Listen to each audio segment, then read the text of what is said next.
On a chilling April night in 2023, Daniel Cunningham's world would change forever.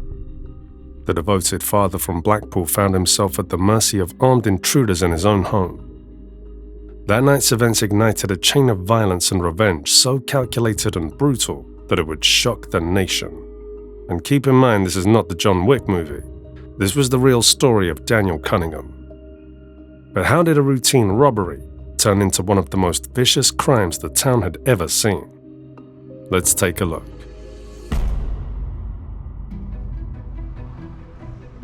To understand Daniel Cunningham's story, we must first peer beyond Blackpool's bright lights and seaside charm. By the early 2020s, this coastal resort was a town scarred by economic decline and social hardship. Once the pride of Britain's tourism, it faced years of rising unemployment and crumbling communities. Local businesses closed their shutters, and hope dwindled for many residents. Poverty and neglect made the area fertile ground for crime, where exploitation could flourish. Criminal gangs from Liverpool's Merseyside poured into the town sensing easy money. They peddled heroin and crack via the county lines model, sending young runners into desperate neighborhoods, hooking addicts, trapping them in debt, and funneling millions back to the city. In this hidden underworld, a man like Daniel Cunningham could flourish. On Tarnbrook Drive, Cunningham played the role of the devoted family man. To his neighbors, he was a hard-working father trying to get by. He held down a day job and helped care for his young child. On weekends, he might be seen pushing a pram or fixing a sink. But behind the closed door of his terraced house, he was a different figure altogether. In the criminal underbelly of Blackpool, reputation meant everything. Among dealers and enforcers, loyalty and ambition were currency, and betrayal could cost you your life. The street code was clear: snitches get fixed, and one wrong move could unravel everything. It was shortly after midnight on April 10, 2023, when Cunningham's life turned upside down. Rain lashed the windows of his bedroom as heavy footsteps thundered up the stairs outside. Within seconds, the front door splintered open under a barrage of blows. 3 masked men armed with hammers and a metal bar forced their way inside. The splintering wood sounded like a gunshot in the still of the night. Flashing into the bedroom, the intruders cast deep shadows as they stormed the room. Using sheer intimidation, they demanded money and drugs. Caught off guard, Cunningham had no time to fight back. He handed over everything he had, bags of Class A drugs and cash he kept hidden away. Within minutes, the criminals had what they came for, a stash worth tens of thousands of pounds, and then they vanished into the night as abruptly as they had appeared. Then, just as suddenly as they came, the masked attackers vanished. The silence that followed was shattering. Cunningham and his wife sat frozen amid the wreckage of their home, shattered glass on the floor, splintered wood everywhere, and the lingering scent of panic in the air. Cunningham's wife, shaken to the point of tears, fumbled for her phone and dialed 999. Her voice trembled uncontrollably as she relayed the nightmare they had just endured. But by the time police arrived, they were met only with silence. Daniel Cunningham refused to cooperate. He gave no names, no descriptions, nothing. He stared down the officers with cold eyes, uttering not a word. The investigators left frustrated, fully aware they had been stonewalled by the unforgiving code of the streets. The robbers didn't know it, but Daniel Cunningham had seen the face of one of them. Amid the chaos, he recognized John Hutchinson. Hutchinson was a small-time dealer from around the estates, notorious for strong-arming his competitors. He had built his reputation as a taxer, extorting rival dealers for a share of their drugs and cash to boost his own standing. His name was whispered among local gangs with a mixture of fear and contempt. Seeing Hutchinson's face in his bedroom that night was the last thing Cunningham expected, and it stung him with humiliation. The robbery had been more than just a theft of drugs. It was a public humiliation, a direct challenge to his honor in front of his own family. On Blackpool streets, that was an offense he could not ignore. If he did nothing, his criminal empire risked collapse.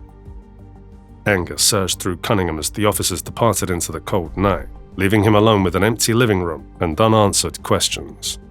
Dawn was breaking now, casting a pale light on the aftermath. While the town slept on, Cunningham's mind was already turning to Retribution. He resolved to restore his name and send a clear message: cross Daniel Cunningham, and you will pay. As the first light of day crept over Blackpool, Daniel Cunningham picked up his phone. Every ring, every notification pulsed like a heartbeat in the silence of the house. With a steady hand, he dialed a number he had trusted for years, Lee Clark. Clark was a Merseyside heavyweight whose influence stretched far beyond Liverpool. To Cunningham, Clark was more than a supplier. He was the engine behind his entire operation. Lee Clark controlled the flow of Class A narcotics from Liverpool's docks into Lancashire, and backroom deals ran through him.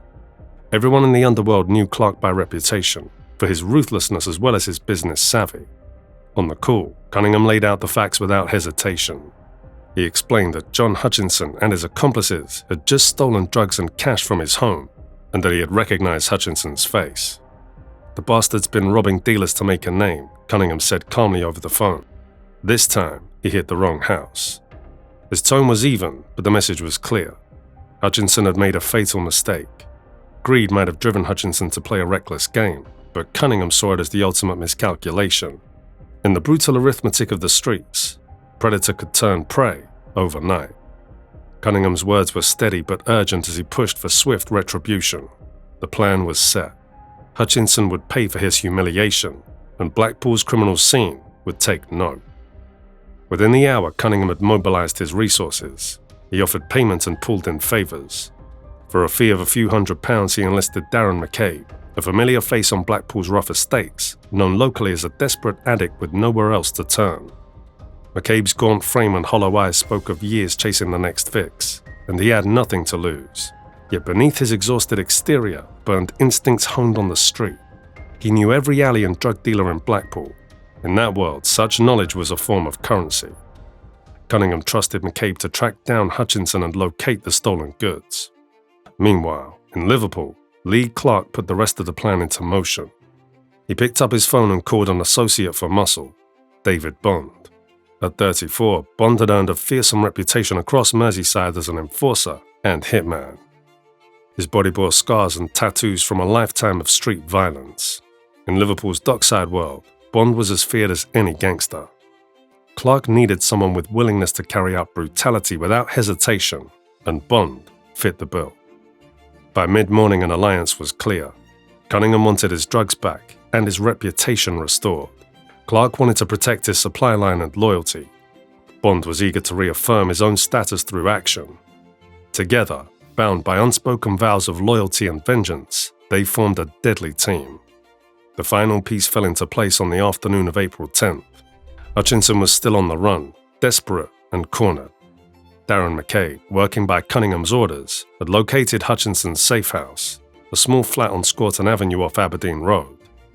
Hutchinson's girlfriend had tipped him off, trembling as she relayed McCabe's eerie warning.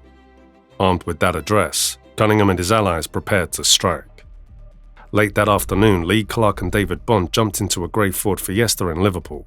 Clark's partner's car was nondescript, ready to blend in. The engine growled to life, and they sped north towards Blackpool, determination etched on their faces. By early evening, Blackpool's neon skyline was visible in the distance with no hint of the storm brewing below. At the same time, Darren McCabe was on the move. In a dimly lit local pub on Talbot Road, he met Hutchinson's girlfriend under the guise of a friendly chat. With the flat threat of a knife in his hand, McCabe delivered the grim warning Hutchinson needed. "I've been told you got a problem," he rasped, voice trembling with intensity. "They're coming for Hutchie. Tell him he's a dead man." The woman, terrified by the certainty in his tone, raced to Hutchinson to pass on the message. Fear tore through Hutchinson's heart. A man who had built a career on intimidating others found himself being hunted. He knew he had to act fast. Hutchinson scrambled out of his own apartment.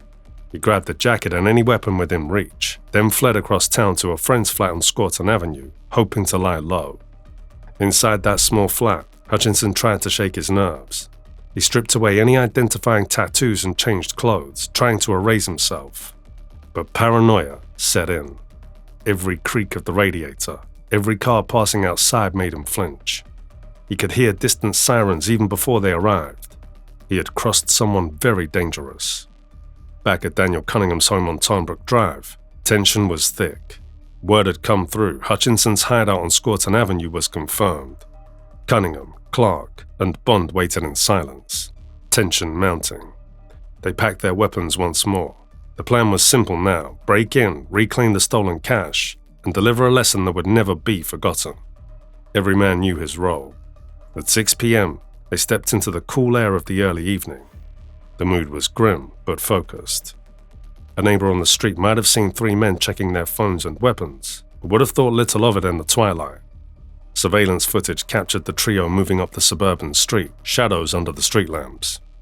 Darren McCabe stayed by the car a block away, engine idling like a patient predator. Meanwhile, inside Hutchinson's rented flat on Scorton Avenue, Hutchinson and a friend sat unsuspecting, unaware of how close the danger was. Then, the assault began.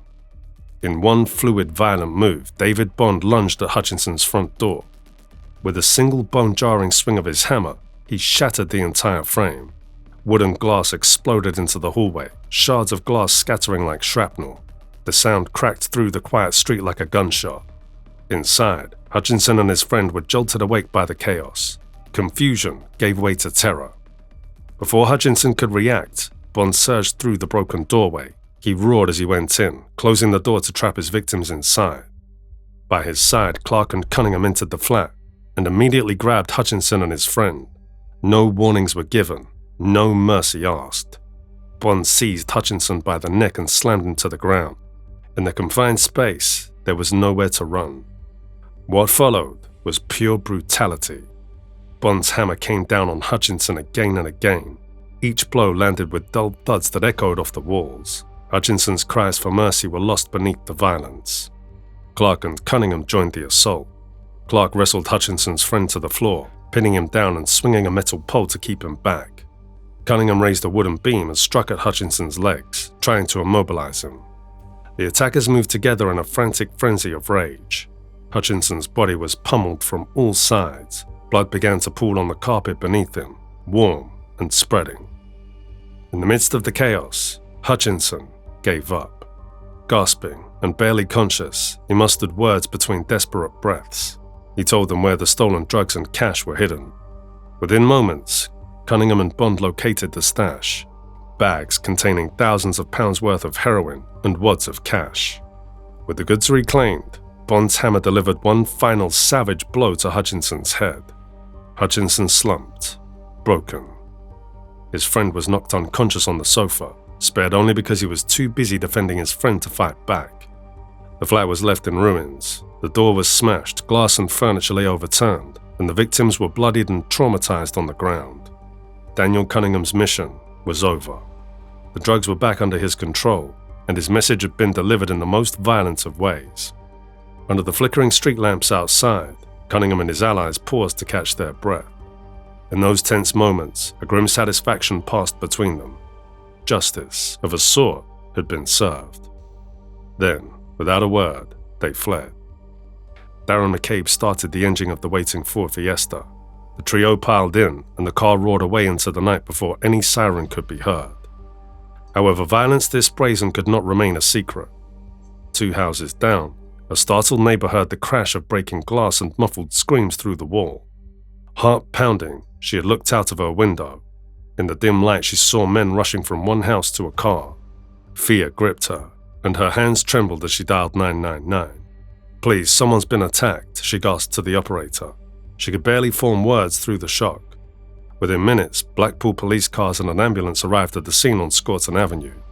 Officers burst in the door at 7:10 p.m. to find a scene from a nightmare. Inside the flat, John Hutchinson laid crumpled on the sofa, gravely wounded and barely conscious. Blood pooled around him, soaking the carpet. The officers saw the damage, the shattered door, the overturned sofa, the walls smeared red. Hutchinson's friend was slumped on the floor, bruised and bleeding, but alive. Emergency medics rushed to Hutchinson's side, but even in his dire state, he kept silent. Clinging to the street's code of honor, Hutchinson refused any help and refused to identify his attackers. To the end, he would say nothing. With no names to go on and evidence limited, the police had no choice but to treat it as an unsolved assault and leave Hutchinson's friend to recover. Hutchinson himself was in critical condition. By 9:10 p.m., paramedics at the hospital fought for his life, but it was too late. John Hutchinson slipped into cardiac arrest and died shortly thereafter. The brutal beating had been fatal. A later post-mortem revealed the cause, a ruptured spleen from a hammer blow causing catastrophic internal bleeding. A fracture to his rib had punctured it under the force of the attack.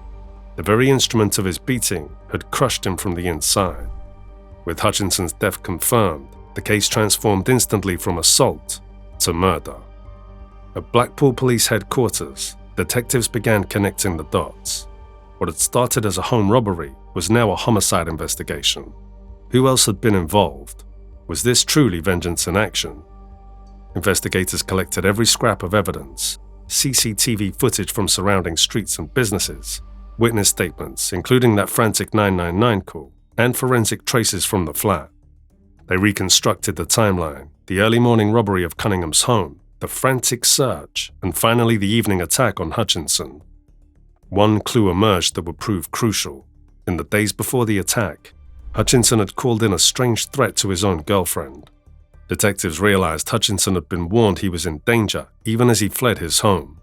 They deduced this was no random violence. Instead, it pointed to a network of grudges and rivalries. Police began focusing on known associates, particularly the man who had been robbed that night, Daniel Cunningham. They discovered that earlier on April 10th, Hutchinson had been part of an armed robbery at Cunningham's house, stealing a large quantity of drugs and money. That revelation transformed the theory. This was a meticulously planned act of revenge, not a simple burglary gone wrong. In parallel, the conspirators' own arrogance was sowing the seeds of their downfall. Investigators uncovered digital communications that implicated them further. In an encrypted group chat, messages after the attack hinted at guilt. David Bond posted, "Lads, my foot's killing me," joking about the violence. Lee Clark responded, "Took me back to the good old days," gloating after the assault.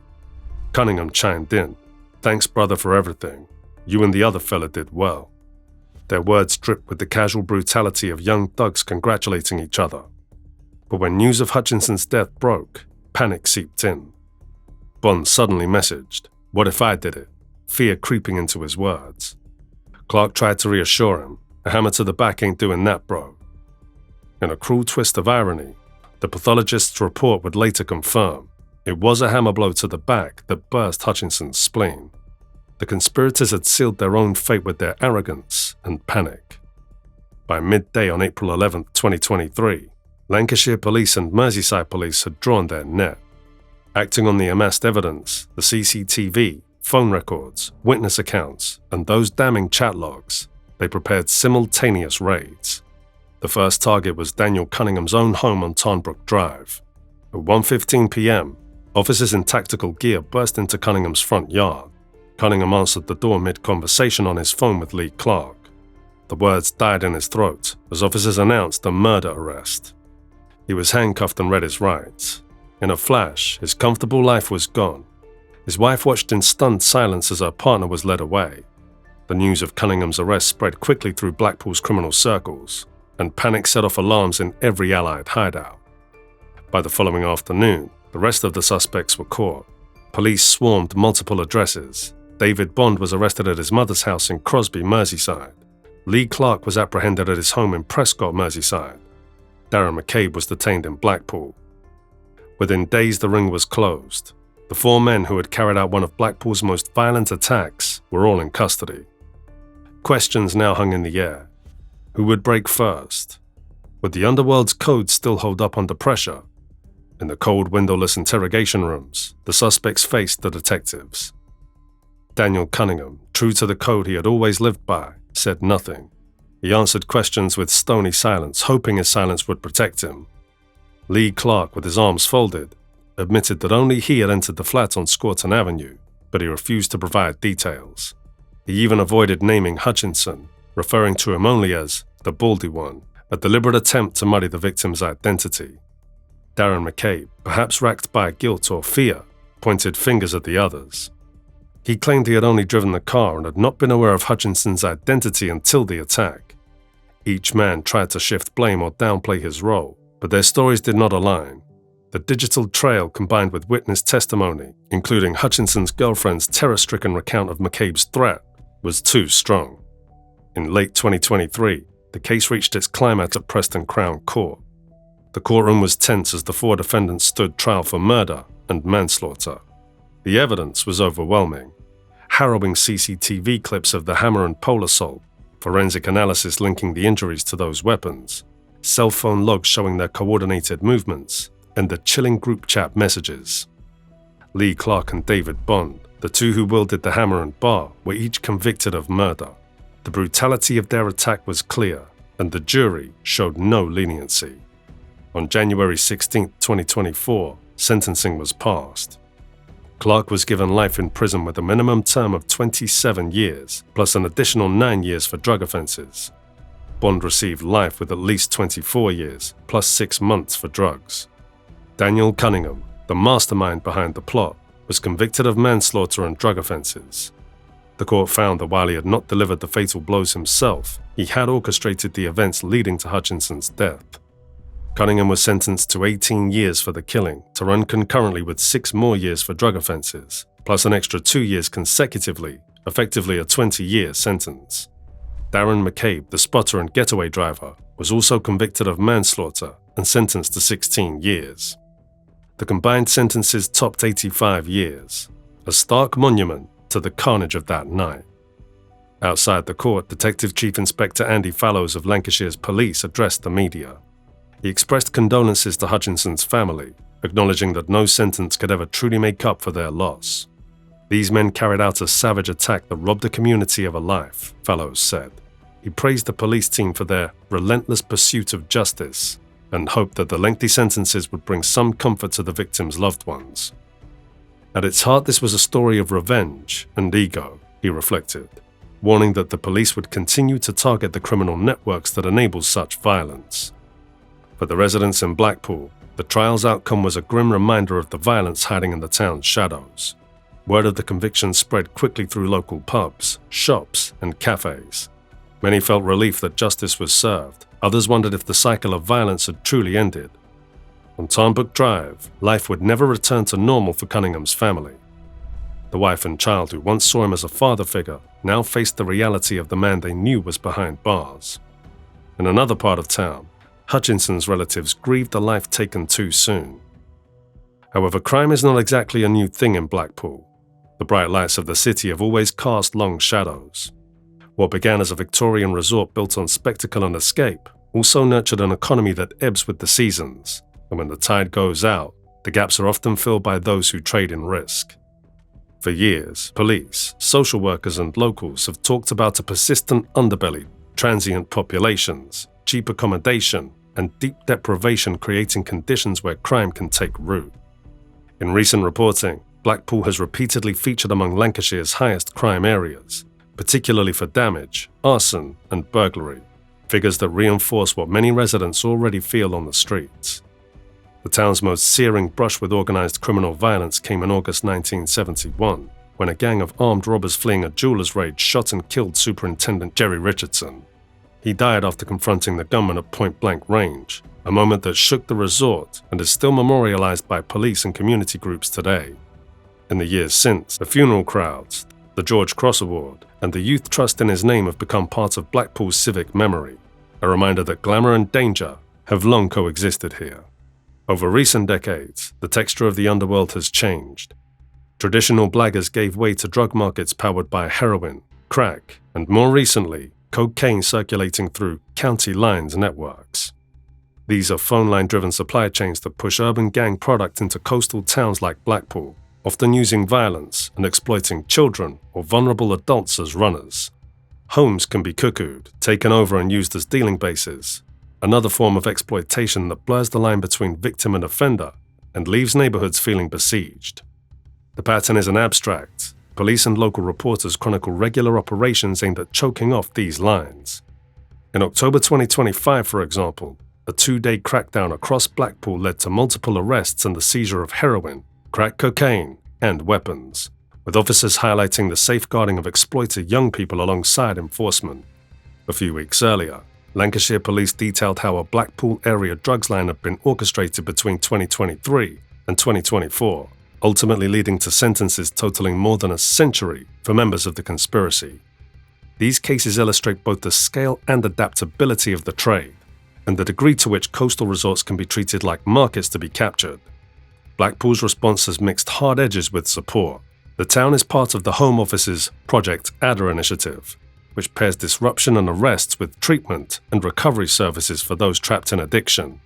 Public health data underline why Blackpool consistently ranks among England's most deprived districts and has a high estimated population of opiate and crack users, many of them young.